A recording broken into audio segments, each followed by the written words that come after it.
தமிழ் 100 அறிந்ததும் அறியாததும்.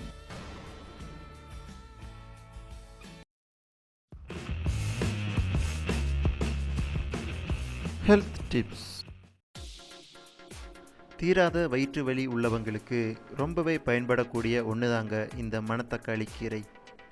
மணத்தக்காளி கீரையில் வைட்டமின்கள், தாதுக்கள் அதிக அளவில் அடங்கியிருக்குங்க. அதிக நாட்கள் தொடர்ந்து வயிற்று வலியால் அவதிப்படுறவங்களுக்கு இந்த மணத்தக்காளி கீரை ரொம்பவே பயன்படுங்க.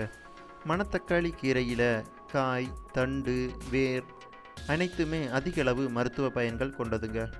இது உடலில் இரைப்பை கோளாறுகள், அல்சர், குடல் புண் போன்றவையை குணப்படுத்துறது மட்டும் இல்லாமல் உடலுக்கு குளிர்ச்சியை கொடுப்பதன் மூலம் உடல் சூட்டினால் ஏற்படக்கூடிய வயிற்று வலியை வராமல் தடுக்குது.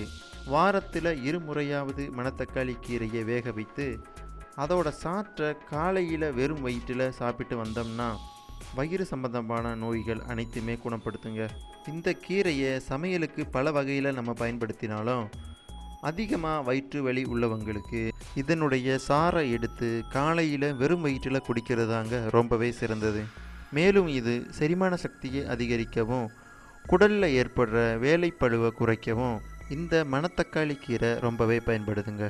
இந்த தகவல் உங்களுக்கு பயனுள்ளதாக இருந்துச்சுன்னா லைக், கமெண்ட், ஷேர் பண்ணுங்கள். மேலும் இது போன்ற உடல்நலம் சம்பந்தமான தகவல்களுக்கு தமிழ் 100 யூடியூப் சேனலை கீழே இருக்க ரெட் பட்டனை கிளிக் பண்ணி சப்ஸ்கிரைப் பண்ணிடுங்க.